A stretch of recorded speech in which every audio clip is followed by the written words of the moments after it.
Donc je m'appelle Miguel Chevalier, en fait je suis un artiste qui développe des œuvres dans le domaine de l'art digital et depuis 30 ans j'essaie de montrer qu'on peut utiliser les outils d'aujourd'hui pour parler du monde qui est le nôtre. Et là on est ici au Dar Ben Jaloud à Tétouan et j'ai fait une installation qui fait corps avec l'architecture, c'est-à-dire c'est une installation qui s'appelle Digital Arabesque, qui reprend en compte beaucoup d'éléments qui sont caractéristiques de l'architecture marocaine, c'est-à-dire l'univers du zélige, le rapport à la mosaïque, l'entrelac. Et donc tous ces motifs très géométriques sont intéressants de les revisiter par le biais du digital. Et donc du coup, l'idée c'est vraiment de faire corps avec l'architecture pour faire une œuvre qui est dans ce qu'on appelle le rapport à l'in situ. Donc voilà, il y a à peu près 80 tableaux différents et chacun de ces tableaux fait qu'on a à la fois comme un tapis de lumière et ce tapis de lumière, quand on se déplace, en fait on fait bouger ces motifs et ces motifs deviennent... il y a une certaine magie qui se crée puisqu'on est dans la lumière, dans l'interactivité et à la fois dans une grammaire qui caractérise beaucoup le monde de l'architecture marocaine. Vous voyez, les motifs se mettent à bouger. Donc ce qui est assez beau, c'est que tout est calpiné comme tous les éléments de l'architecture ici. Et du coup, ces éléments se mettent à bouger et le fait de bouger, du coup, ça devient quelque chose qui à la fois est très reconnaissable et à la fois ça crée des variations chaque fois à l'infini. Donc selon le nombre de gens qui viennent, on n'a pas les mêmes résultats et du coup on a des œuvres génératives, c'est-à-dire des œuvres qui évoluent, qui se transforment.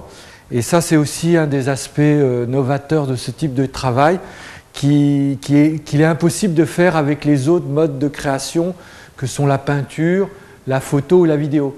Et c'est en ça que peut-être le digital commence à avoir aujourd'hui à être accepté comme une création à part entière. Donc en ça, je trouve que c'est intéressant de mélanger à la fois quelque chose qui est dans un rapport de tradition et à la fois quelque chose qui ouvre sur de nouveaux horizons. Voilà. Qu'est-ce que pourrait être l'art au XXIe siècle? Je pense que ça, c'est une des réponses possibles. Il y en a d'autres, mais ça, c'est une des réponses pour montrer comment aussi ce travail peut être entre art et patrimoine, en quelque sorte. Art contemporain et patrimoine. Voilà. Et je trouve aussi que ce qui est beau ici, c'est qu'on a une forme d'intimité, on a ce rapport à cette fontaine, donc il y a le rapport à l'eau, à la fois la géométrisation de la fontaine. Enfin, je pense que tous ces éléments-là concordent à enrichir, non pas dans un rapport de rupture, mais au contraire de continuité des formes. Ce qui est, je pense, intéressant dans ce type d'installation, c'est qu'à la fois, on est dans un univers qui est à la fois très marocain, bien sûr, et en fait, ce tapis de lumière, en quelque sorte, cette digital arabesque, joue du lieu, et bien sûr aussi de cet univers de la fontaine. Donc, du coup, on peut tourner autour de cette fontaine, et du coup, les motifs eux-mêmes créent des variations. Donc, du coup, il y a en quelque sorte, cette installation fait corps avec l'architecture et je pense que c'est ça aussi qui donne une vraie osmose entre d'un côté une création très contemporaine avec ce magnifique lieu qui est à la fois extrêmement entouré de zélige, de grilles qui ont un côté aussi qui rappelle l'univers de l'Andalousie.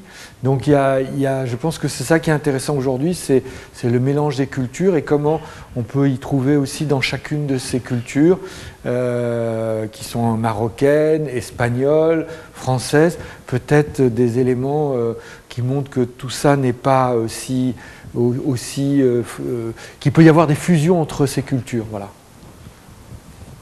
Voilà, et donc quand je me déplace, en fait, ces motifs se mettent à se déplacer. Donc là, on voit bien le rapport de l'arabesque et de cette idée de l'entrelac.